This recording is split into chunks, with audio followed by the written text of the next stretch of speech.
വയനാട്ടിൽ മുണ്ടക്കൈ ചുരൽമല ദുരന്തബാധിതർക്കായി സർക്കാർ നിർമ്മിക്കുന്ന ടൗൺഷിപ്പിന്റെ നിർമ്മാണം ഏറ്റവും അവസാന ഘട്ടത്തിലേക്ക് എത്തുന്നു എന്നതാണ് ഇപ്പോൾ നമ്മുടെ മുൻപിലുള്ള ഏറ്റവും പ്രധാനപ്പെട്ട വാർത്ത. ഏതായാലും ടൗൺഷിപ്പിൽ അത്യന്താധുനിക നിലവാരത്തിൽ റോഡ് പണി പുരോഗമിക്കുകയാണ്. പ്രധാന റോഡിന്റെയും 2 ഉപറോഡിന്റെയും പ്രവൃത്തി 10 ദിവസത്തിനുള്ളിൽ പൂർത്തീകരിക്കും. പ്രധാന കവാടത്തിലൂടെ 12 മീറ്റർ വീതിയുള്ള റോഡ്, 2 ഉപകവാടങ്ങളിലൂടെ 9 മീറ്റർ വീതിയുള്ള റോഡ്, 5 സോണിലും 35 ക്ലസ്റ്ററുകളിലേക്കും ഇന്റർലോക്ക് റോഡുകൾ. അങ്ങനെയാണ് അതിൻ്റെ ഈ ടൗൺഷിപ്പിനെ പരസ്പരം കണക്ട് ചെയ്യുന്ന ഒരു സംവിധാനം എന്ന് പറയുന്നത്.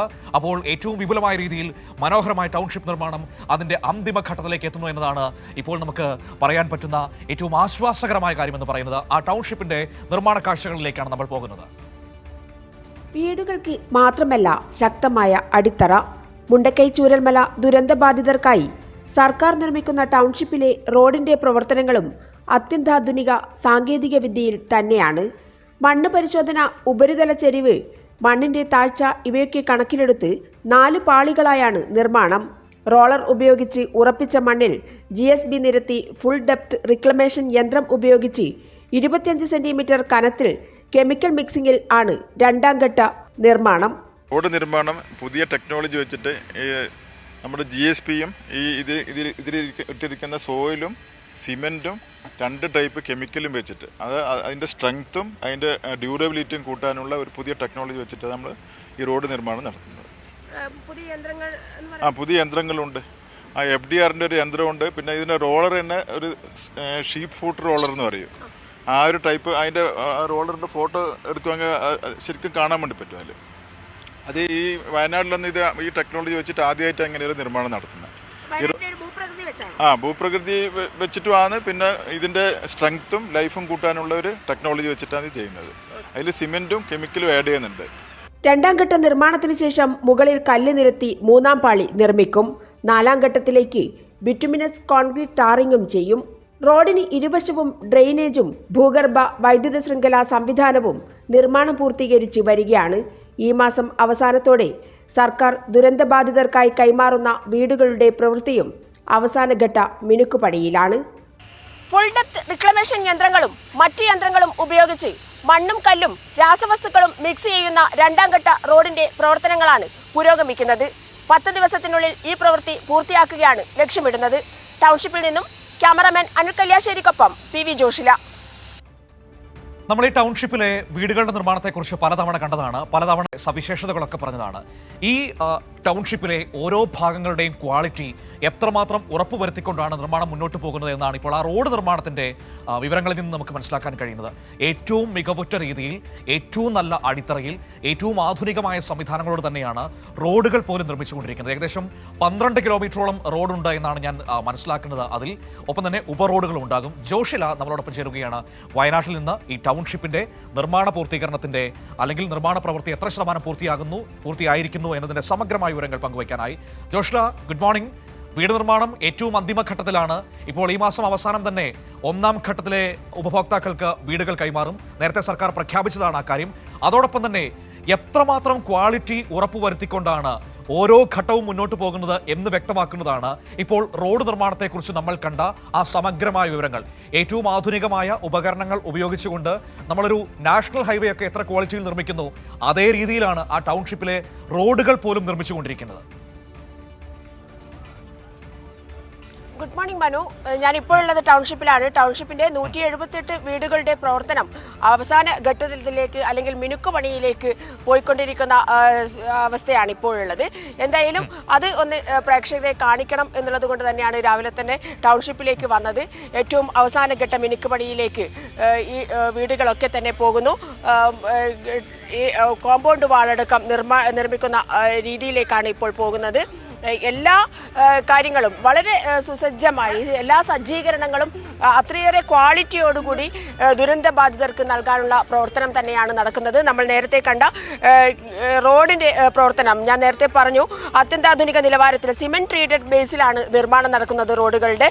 പ്രധാന കവാടത്തിലൂടെ 12 മീറ്റർ വീതിയുള്ള റോഡാണ്. 2 ഉപകവാടങ്ങളിലൂടെ 9 മീറ്റർ വീതിയുള്ള റോഡ്. നമുക്ക് കാണാൻ സാധിക്കും എല്ലാ വീടിൻ്റെയും മുന്നിലേക്ക് റോഡ് വഴി അല്ലെങ്കിൽ റോഡ് ഉണ്ട് എന്നുള്ളതാണ്. എല്ലാ വീടുകളിലേക്കും റോഡ് പോകുന്നു. ഇതൊക്കെ തന്നെ ഇന്റർലോക്ക് ഇട്ട്, അതുപോലെ തന്നെ ഇവിടുത്തെ മണ്ണിൻ്റെ ഒരു പ്രത്യേകത കൊണ്ടാണ് ഫൗണ്ടേഷൻ, അത് വീടുകളുടെ മാത്രമല്ല ഫൗണ്ടേഷൻ, നമ്മൾ വീടുകളുടെ ഫൗണ്ടേഷൻ നേരത്തെ കണ്ടതാണ്.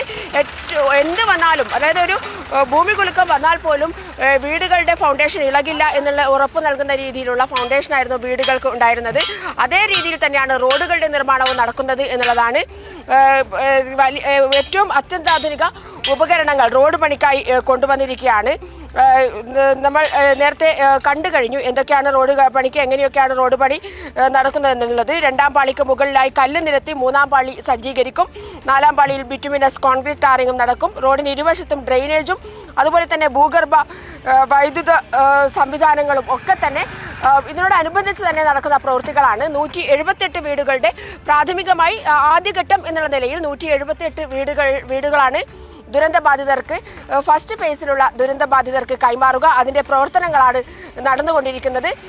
ഏറ്റവും സൗകര്യപ്രദമായ വിധത്തിൽ ഇപ്പോൾ സമയം 7:30 ആയതേ ഉള്ളൂ. സാധാരണഗതിയിൽ തൊഴിലാളികളൊക്കെ അവരുടെ ജോലികൾ തുടങ്ങുന്ന സമയമാകുന്നതേ ഉള്ളൂ. പക്ഷേ നമ്മളിപ്പോൾ ആ ടൗൺഷിപ്പിലേക്ക് നോക്കുകയാണെങ്കിൽ പണികൾ ഇപ്പോഴും പുരോഗമിച്ചുകൊണ്ടിരിക്കുകയാണ്, ഇടവേളകളില്ലാതെ പുരോഗമിച്ചുകൊണ്ടിരിക്കുകയാണല്ലേ? അതായത് നൈറ്റ് ഷിഫ്റ്റിലടക്കം വർക്ക് നടക്കുകയാണല്ലേ?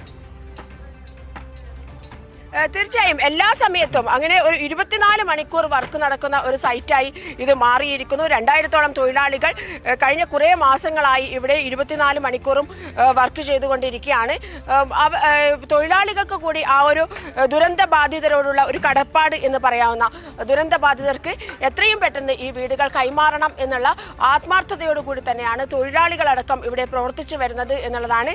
ആ ആത്മാർത്ഥത നമ്മൾ കണ്ടറിയേണ്ടത് തന്നെയാണ്. അത് ഒരു ജോലി ചെയ്യുന്ന അല്ലെങ്കിൽ ആർക്കോ വേണ്ടി ജോലി ചെയ്യുന്ന രീതിയിലല്ല. 24 മണിക്കൂറും രാത്രിയിലടക്കം ജോലി ചെയ്യുന്നു. മറ്റുള്ള കാര്യങ്ങളിലൊന്നുമല്ല ഇപ്പോൾ ശ്രദ്ധ. എങ്ങനെയെങ്കിലും ദുരന്ത ബാധിതരെ അവരുടെ വീടുകളിലേക്ക്, അവരുടെ സ്വന്തം വീടുകളിലേക്ക് എത്തിക്കണം എന്നുള്ളത് തന്നെയാണ് തൊഴിലാളികളുടെയും ലക്ഷ്യം. 10 സീവേജ് ട്രീറ്റ്മെന്റ് പ്ലാന്റുകൾ ഒരു ഭാഗത്ത് നിർമ്മാണം പൂർത്തിയാക്കിക്കൊണ്ടിരിക്കുകയാണ്. മറ്റൊരു ഭാഗത്ത് റോഡ് പണി കൃത്യമായി നടന്നുകൊണ്ടിരിക്കുകയാണ്. ഒരു ഭാഗത്ത് ഈ വീടുകളുടെ അവസാന മിനുക്ക് പണിയിലേക്ക് കോമ്പൗണ്ട് വാൾ അടക്കമുള്ള പണിയാണ് ഇപ്പോൾ നടന്നുകൊണ്ടിരിക്കുന്നത്. കോമ്പൗണ്ട് വാളിന്റെ നിർമ്മാണം നടന്നുകൊണ്ടിരിക്കുകയാണ് എല്ലാ വീടുകൾക്കും മുന്നിൽ. ഇതൊക്കെ തന്നെ ഈ കോമ്പൗണ്ട് വാൾ നിർമ്മിച്ചതിന് ശേഷം ആണ് ഇവരുടെ സ്ഥലം അളന്ന് തിട്ടപ്പെടുത്തി അതിന്റെ രേഖകളടക്കം കൈമാറാനുള്ള ശ്രമത്തിൽ തന്നെയാണ് സർക്കാർ ഉള്ളത്. ഉടമസ്ഥർക്ക് അതിന്റെ രേഖകളടക്കം അന്ന് ഏകദേശം ഈ മാസം 24-ന് ശേഷം എന്തായാലും ഈ വീടുകളുടെ കൈമാറ്റം നടക്കും എന്നുള്ളതാണ് നമുക്ക് അറിയാൻ സാധിച്ചിട്ടുള്ളത്. ആ ഒരു ഘട്ടത്തിലേക്ക് അവസാനവട്ട മിനുക്ക് പണിയിലേക്ക് പോയിക്കൊണ്ടിരിക്കുകയാണ്. 10 ദിവസത്തിനകം തന്നെ ഈ റോഡുകളുടെ നിർമ്മാണം പൂർത്തീകരിക്കും. ആ ഒരു ലക്ഷ്യത്തോടു കൂടി തന്നെയാണ് നിർമ്മാണം പുരോഗമിക്കുന്നത് എന്നാണ് ULCCയുടെ അധികൃതർ ഇന്നലെ ഞങ്ങളോട് പറഞ്ഞിരിക്കുന്നത്. എന്തായാലും വളരെ ആശ്വാസകരമായ കാര്യമാണ്. 178 പേർക്കുള്ള വീടുകൾ സർക്കാർ ഈ മാസം തന്നെ കൈമാറും എന്നുള്ളത്. തീർച്ചയായും അത് ഏറ്റവും പ്രധാനപ്പെട്ടതാണ് ജോഷ്ല. ഏറ്റവും പ്രധാനപ്പെട്ടത് എന്ന് പറയുന്നതിനോടൊപ്പം തന്നെ വലിയ ഒരേ സമയം സന്തോഷവും ആശ്വാസവും നൽകുന്ന കാര്യമാണ്. എല്ലാം നഷ്ടപ്പെട്ടു പോയ മനുഷ്യരെ നമ്മൾ എങ്ങനെ ചേർത്ത് പിടിക്കുന്നുവെന്ന് ലോകം ശ്രദ്ധിക്കുന്ന ഒരു നിമിഷമാണ്. ജോഷ്ല ഒന്ന് ആലോചിച്ച് നോക്കൂ. നമ്മൾ എത്രയോ ദുരന്തങ്ങളെ കടന്നു വന്നവരാണ്. നമ്മുടെ രാജ്യത്തടക്കം എത്രയോ ദുരന്തങ്ങൾ ഉണ്ടായിട്ടുണ്ട്. പക്ഷേ ഇതുപോലൊരു പുനരധിവാസം, ഇതുപോലൊരു മാതൃക നമ്മൾ എവിടെയെങ്കിലും കണ്ടിട്ടുണ്ടോ? ഇതുപോലൊരു ഇടപെടൽ ഇപ്പോൾ നേരത്തെ ജോഷ്ലയൊക്കെ പലവട്ടം അവിടെ പോയതാണ്. ഞാൻ അവിടെ വന്നപ്പോഴൊക്കെ എന്നോട് അവിടുത്തെ ഈ വീടുകൾ ലഭിക്കാൻ പോകുന്ന മനുഷ്യർ പറഞ്ഞൊരു കാര്യമുണ്ട്. ഞങ്ങളുടെ ഒന്നും ജീവിതത്തിൽ സ്വപ്നം പോലും കാണാൻ കഴിയാത്തൊരിടത്താണ് ഈ വീടുകൾ നിർമ്മിക്കുന്നത്. കൽപ്പറ്റ നഗരത്തിന്റെ ഹൃദയഭാഗത്തോട് ചേർന്ന് ഒരു 7 സെന്റ് സ്ഥലം മേടിക്കണമെങ്കിൽ ആ മനുഷ്യർക്കൊന്നും സ്വപ്നം കാണാൻ പോലും പറ്റുകയില്ല. അങ്ങനെ പൊന്നിൻ വിലയുള്ള സ്ഥലം വാങ്ങി, ഏതെങ്കിലും ഒരു കുന്നിൻ ചെരുവല്ല, ആന ഇറങ്ങുന്നതോ പുലി ഇറങ്ങുന്നതോ സ്ഥലമല്ല, പൊന്നിൻ വിലയുള്ള സ്ഥലം വാങ്ങി അവിടെ മനോഹരമായ വീട് നിർമ്മിച്ചു നൽകുന്നു എന്ന് പറയുമ്പോൾ ഇത് പുനരധിവാസം എന്നതിനപ്പുറത്തേക്ക് ഒരു മനുഷ്യ സമൂഹത്തോട് വലിയ ഉത്തരവാദിത്വം ഒരു ഭരണ സംവിധാനത്തിനുണ്ട് എന്ന് ലോകത്തോട് പറയുന്ന ഒരു കാഴ്ചയാണ് നമുക്ക് കാണാൻ കഴിയുന്നത്. തീർച്ചയായും മനു, നമുക്കറിയാം പുറത്ത് പല രീതിയിലുള്ള പ്രചാരണങ്ങൾ നടക്കുകയാണ്. ഇതിന് ഈ ഒരു ഉദ്ഘാടനത്തെ അല്ലെങ്കിൽ ഈ ഉദ്ഘാടനം എന്ന് വിശേഷിപ്പിക്കാൻ സാധിക്കുകയില്ല. കാരണം ദുരന്ത ബാധിതരെ പുനരധിവസിപ്പിക്കുകയാണ്. ദുരന്ത ബാധിതർ ഇപ്പോൾ കഴിയുന്നത് വാടക വീടുകളിലാണ്. ആ വാടക പോലും നൽകുന്നത് സർക്കാരാണ്. അവരെ മറ്റ് വിഷമങ്ങളൊന്നും തന്നെ, അതായത് ജീവിതത്തിലെ മറ്റ് പ്രയാസങ്ങളൊന്നും തന്നെ അറിയിക്കാതെ ഇതുവരെ കൊണ്ടുവന്ന സർക്കാർ അവരുടെ ആരോഗ്യ പ്രശ്നങ്ങൾ, മാനസിക പ്രശ്നങ്ങൾ ഇതൊക്കെ പരിഹരിക്കാൻ ഇപ്പോൾ പോലും ഡോക്ടർമാരുടെ വൈദ്യപരിശോധന നടക്കുന്നുണ്ട്, കൗൺസിലിംഗ് കൃത്യമായി ശ്രദ്ധിച്ചുകൊണ്ട് പോകുന്നുണ്ട്. ഇതൊക്കെ തന്നെ ഉള്ളം കയ്യിൽ ഒതുക്കിക്കൊണ്ട് അവരെ കൊണ്ടു നടക്കുന്ന സർക്കാർ അവരെ പുനരധിവസിപ്പിക്കാൻ പോവുകയാണ്. ആ പുനരധിവാസ പ്രക്രിയക്കിടയിൽ പോലും ടൗൺഷിപ്പിനെതിരെയുള്ള അല്ലെങ്കിൽ മറ്റ് പ്രശ്നങ്ങൾ ഉണ്ടാക്കിക്കൊണ്ടുള്ള സമരങ്ങൾ നടത്താൻ വേണ്ടി പ്രതിപക്ഷമടക്കം അതുപോലെ തന്നെ മറ്റ് രാഷ്ട്രീയ പാർട്ടികളടക്കം ശ്രമിച്ചു വരുമ്പോഴും ഇത് ദുരന്ത ബാധിതരെ പുനരധിവസിപ്പിക്കാനുള്ള ഒരു ഇടമാണ്. ഈ പ്രവൃത്തിയിൽ ഒരു പിന്നോട്ട് പോക്കും നടക്കില്ല എന്നുള്ള ദൃഢനിശ്ചയത്തോടുകൂടി വളരെ കൃത്യമായി ഈ ഒരു ടൗൺഷിപ്പിന്റെ പ്രവർത്തനം മുന്നോട്ട് നീങ്ങിക്കൊണ്ടിരിക്കുന്നു എന്നുള്ളതാണ്. ULCCയെ അടക്കം വിമർശിക്കുന്ന രീതിയിലേക്ക് പ്രതിപക്ഷവും അതുപോലെ തന്നെ യൂത്ത് കോൺഗ്രസ് നേതാക്കളും പോകുമ്പോഴും അവരൊക്കെ തന്നെ അന്ന് ഇവിടെ ഈ ദുരന്ത ഭൂമിയിൽ വന്ന് പ്രഖ്യാപിച്ച ഒരു കാര്യങ്ങളും നടത്തിയില്ല എന്നുള്ളതാണ് ഏറ്റവും പ്രധാനപ്പെട്ട കാര്യം. ദുരന്ത ബാധിതരുടെ പേര് പറഞ്ഞ് ഇവിടെ വന്ന് കണ്ണുനീർ വീഴ്ത്തിയ ആളുകൾ നടത്തിയ പ്രഖ്യാപനങ്ങൾ നമുക്കറിയാം. 230 വീടുകളാണ് കോൺഗ്രസ് നേതാക്കൾ ഇവിടെ വന്ന് പ്രഖ്യാപിച്ചത്. യൂത്ത് കോൺഗ്രസ് 30 വീട്, രാഹുൽ ഗാന്ധി 100 വീട്, അതുപോലെ തന്നെ KPCC 100 വീട്. ഇതൊന്നും തന്നെ പൂർത്തിയാക്കാതെയാണ് സർക്കാരിനെതിരെയുള്ള ആരോപണങ്ങളുമായി അവർ മുന്നോട്ട് വരുന്നത് എന്നുള്ളതാണ് ഒരു യാഥാർത്ഥ്യം. എന്നാൽ സർക്കാർ ഇതൊന്നും തന്നെ ശ്രദ്ധിക്കാതെ ഒറ്റ ലക്ഷ്യത്തോടു കൂടി തന്നെയാണ് മുന്നോട്ട് പോയിരിക്കുന്നത്. അത് ആദ്യഘട്ടത്തിൽ 178 വീടുകൾ കൈമാറും. അതായത് 1.5 വർഷമാകാൻ പോകുന്നു ഈ ഒരു ദുരന്തം നടന്നിട്ട്. അവരെ അപ്പോഴേക്ക് പുനരധിവസിപ്പിക്കണം. അതുകൊണ്ട് തന്നെ ആ വീടുകളുടെ പ്രവർത്തനം അത് സാധാരണ ഒരു വീട് എന്നുള്ള നിലയിലല്ല, അവർക്ക് ജീവിക്കാൻ ആവശ്യമായ അടിസ്ഥാന സൗകര്യങ്ങളൊക്കെ തന്നെ ഒരുക്കിക്കൊണ്ട്, നമുക്കറിയാം പല ഭാഗങ്ങളിലും ലോകത്തിൻ്റെ പല ഭാഗങ്ങളിലും ദുരന്തം നടന്നിട്ടുണ്ട്, ദുരന്ത ബാധിതരുണ്ടായിട്ടുണ്ട്. അവരൊന്നും തന്നെ ഇതുവരെ ഇത്തരത്തിലുള്ള ഒരു പുനരധിവാസത്തിലേക്ക് പോയിട്ടില്ല എന്നുള്ളതാണ്. നമുക്ക് ലോകത്ത് മുഴുവൻ സ്ഥലത്തും നടന്ന ദുരന്തത്തിൻ്റെ അതിജീവനം ഈ രീതിയിലായിരുന്നില്ല. ഇതങ്ങനെയല്ല. ലോകത്തിന് തന്നെ മാതൃകയായിക്കൊണ്ട് എല്ലാ സൗകര്യങ്ങളോടും കൂടി ഇനിയൊരു ദുരന്തത്തെ അഭിമുഖീകരിക്കേണ്ടി വരില്ല എന്നുള്ള ദൃഢനിശ്ചയത്തോടു കൂടി സർക്കാർ എല്ലാ കാര്യങ്ങളും കൃത്യമായി നടപ്പിലാക്കുന്നു എന്നുള്ളതാണ് ഈ ഒരു ടൗൺഷിപ്പിൻ്റെ ഏറ്റവും വലിയ പ്രത്യേകത. അവരുടെ വീടിൻ്റെ ഫൗണ്ടേഷൻ അടിത്തറ ശക്തമാക്കുന്നു. അതുപോലെ തന്നെ റോഡുകളുടെ പണി നടക്കുന്നു, അതും വളരെ ശക്തമായ രീതിയിൽ തന്നെ നടത്തുന്നു.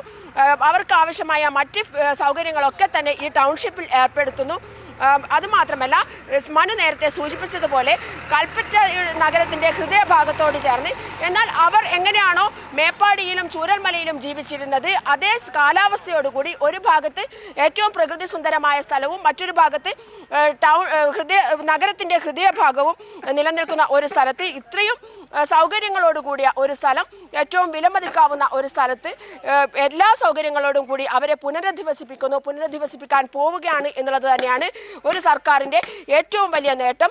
410 വീടുകളാണ് ഇവിടെ പണി പൂർത്തിയാക്കേണ്ടത്. 410 വീടുകളുടെ പണി ഏകദേശം പൂർത്തിയാവാറായിരിക്കുന്നു. എന്നാൽ 178 വീടുകൾ ആദ്യഘട്ടത്തിൽ ഫേസ് 1, അതായത് എല്ലാം പൂർണ്ണമായി ഇല്ലാതാക്കപ്പെട്ട മനുഷ്യർക്ക് 178 പേരാണുള്ളത്. ആ 178 കുടുംബങ്ങൾക്ക് ഈ ടൗൺഷിപ്പിലെ വീടുകൾ കൈമാറണം എന്നുള്ളത് സർക്കാരിൻ്റെ ഒരു ദൃഢനിശ്ചയമായിരുന്നു. ആ ദൃഢനിശ്ചയം പൂർത്തിയാക്കാൻ പോകുന്നു എന്നുള്ളതാണ് നമുക്ക് കാണാൻ സാധിക്കുന്നത്. അതുകൊണ്ട് തന്നെ 178 വീടുകളുടെ മിനുക്ക് പണിയിലേക്കാണ് ഇപ്പോൾ ULCC എത്തിച്ചേർന്നിരിക്കുന്നത്.